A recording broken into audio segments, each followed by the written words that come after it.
Welcome, race fans, to another episode of the Rubbin' Is Racing Daily Fantasy NASCAR Show. I'm your host, Sean Big Poppa Williams, with Jamie Liehr. As always, say hello, Liehr. What's up, guys? This week we head to Sparta, Kentucky for the Quaker State 400. Stages this week are at lap 80, lap 160, then they'll go the final 107 laps all the way to the finish. Interesting fact here at Kentucky Speedway is the winner has come from the top 5, 6 out of the 9 races here at Kentucky Speedway, and has gone 1-1, 3 of those 9 for 33% of the time. So I don't know what that means, but I guess we'll find out today. All right, kids, there's a 40% chance of thunderstorms, and we're scheduled to go racing at 2:10 p.m. Eastern on Fox Sports 1. Chances increase from that 40% all day long up until 8 p.m. tonight, but luckily we do have lights. However, there's going to be probably 2 hours plus to dry the track, so we need the storms to get done early if we're going to get a race in today. Liehr, do you think we're going to get the race in? Maybe later today, but I don't know, man. I'm leaning towards either later today or tomorrow. I'd rather watch it than watch it on my freaking phone at work tomorrow. So there's that for you.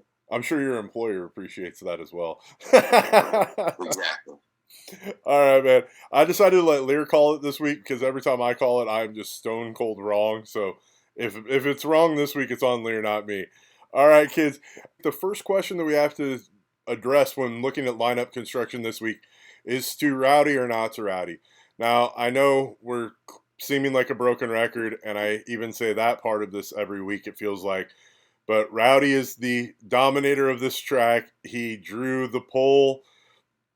His price tag is $10,100. The guy just destroys this track. Do you continue to fade him since they are not a team that unloads well? Or do you roster him yet again, trying to chase his track history and how good he is here?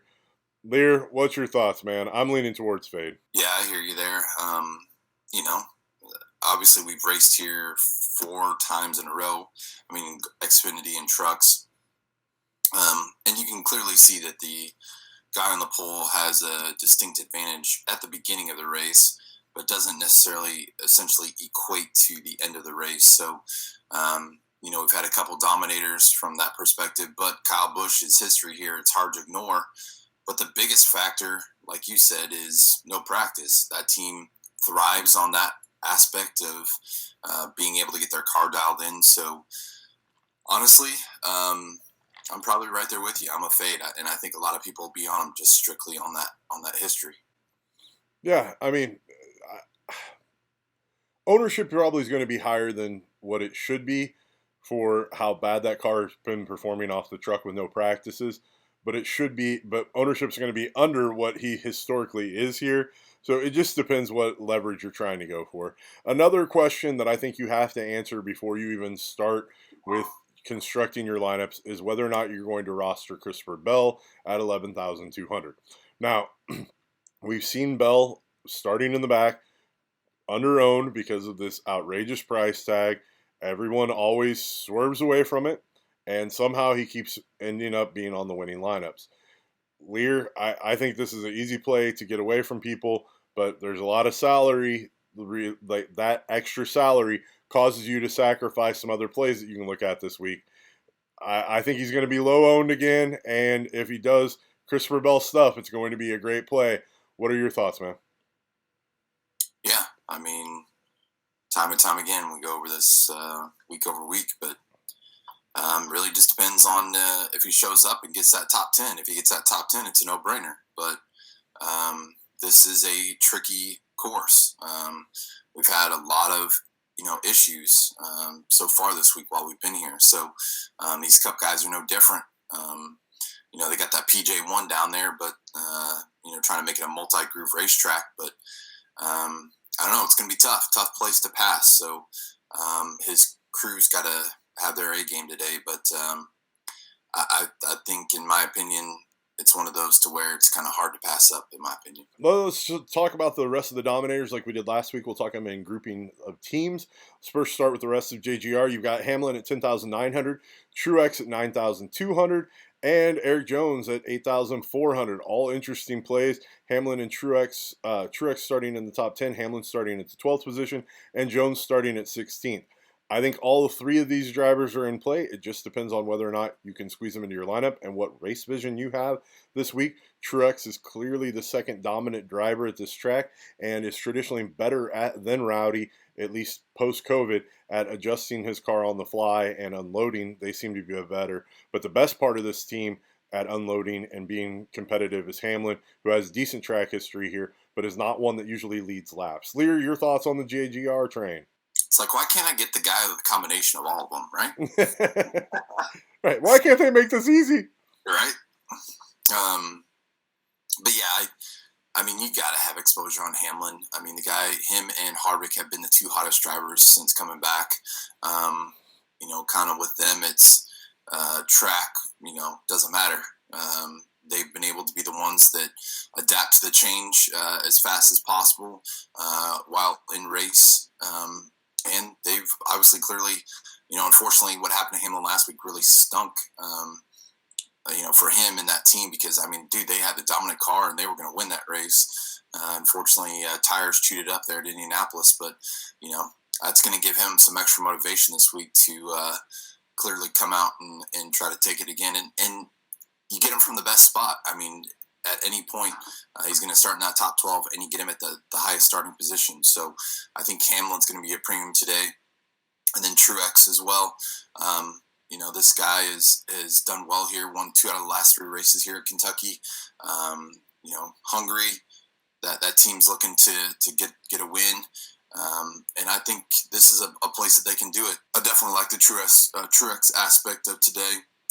And Jones, I like Jones as well. He's got some really good track history here at Kentucky. The thing with him is, if you go the other route with some of those other plays, it's kind of hard to fit him in there with his salary that he's at. So Jones with 3 consecutive top 10s. It's just a question of whether or not that's going to pay off. Actually, his lowest finish here in his 3 races is 7th.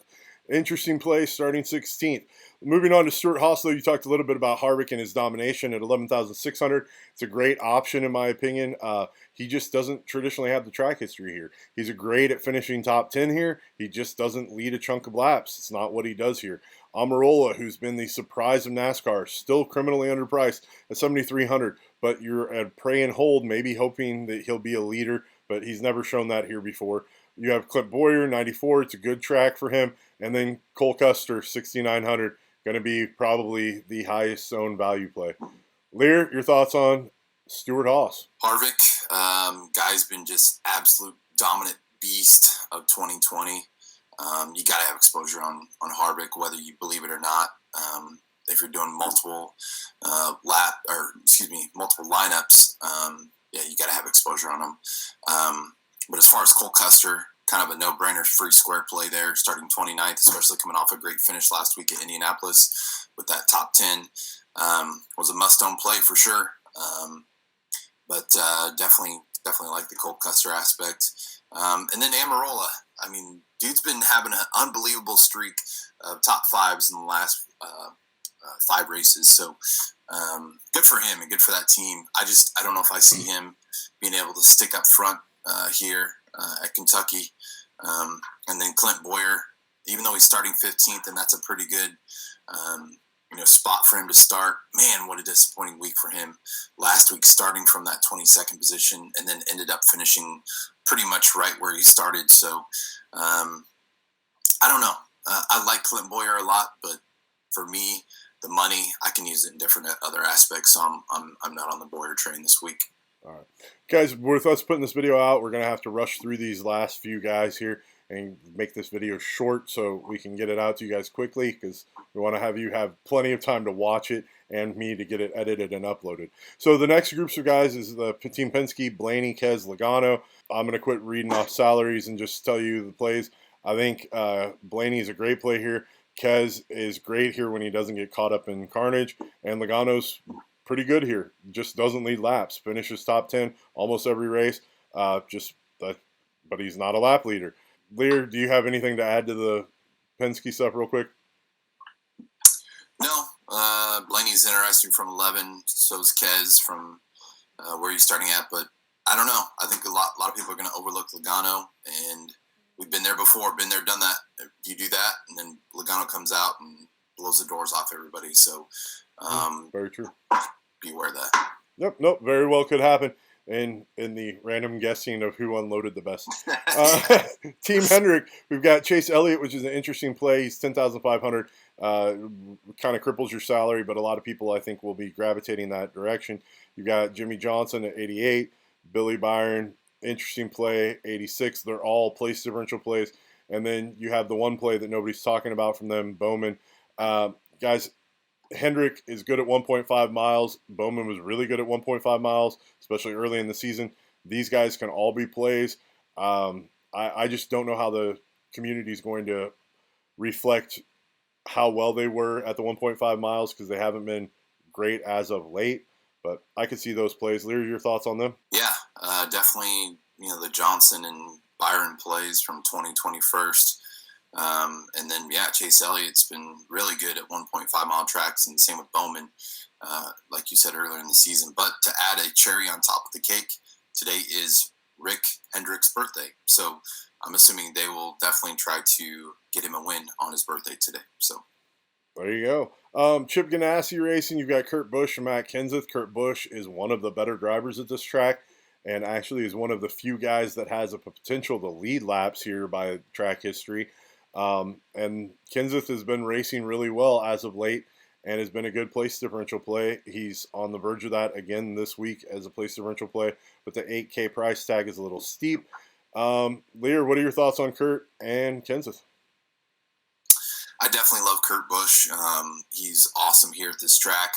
Anybody that you can swerve to, especially, he is criminally underpriced this week at $7,600. So, he won it here a couple of years ago against his brother. So I don't know, man. I think he's criminally underpriced from where he's starting, but of course you're not getting any place differential when you're starting him. But and then Matt Kenseth coming off that sweet second place finish last week at Indy. I think he's going to definitely garner a larger ownership than he did last week. But I don't know. My head's in other places for a place differential. Fair enough, guys. And that wraps up the potential dominators. In all honesty, that grouping are the guys you should be thinking about. Now let's talk about the value plays. I'm just going to give you my list of guys that I had in my player pool this week that I looked over and chose between. Liehr, if you have any additions to this or have any specific things that you want to add to these guys, feel free to do so. For me, the value started at Reddick. He's a little pricey, but then from there it goes to Custer, Ty Dillon, Austin Dillon, Ryan Preece, Ryan Newman, Nemechek, Michael McDowell. That's my group of drivers this week for the value standpoint. Also sprinkled in, I like Corey LaJoie if I needed to for salary relief, but that's about it. I got nothing to add to that because that's right where my head is too. Because these guys are going to be able to come from the back and move it up. So if you're not going to bell, then this is where your head's going to go. Yeah, and the reason why we're not talking about a lot of these other guys is they're literally starting where they possibly could finish if everything ran right. And I never like making those plays, Right. So, all right, Liehr, we quick hit that, man. We wrap that up quickly. Do you have anything you want to add before we get out of here? No, I appreciate it, guys. Hope you have a fantastic weekend. Enjoy the race today. Hopefully we do get it in today.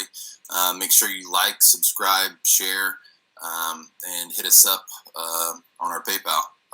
If we help you out and let you win. So coming off a good week last week, both Poppa and I had nice weeks. So him better than me, but I'm still chasing after that seat. So hopefully I'll get that wrapped up today. All right, man. Hopefully you can get your seat today. That would be awesome. I'm rooting for you. I've got my fingers crossed, cheering you on. I know you're plowing hard, working on your lineups for that $17 qualifier. Like we always say, if I'm not winning any money, I hope it's me that wins the money. If not, I hope it's Liehr. And if it's not one of us, we really hope it's one of you guys. Have a great weekend, everybody. Remember to like, share, subscribe. Later, y'all. Have a great weekend, guys.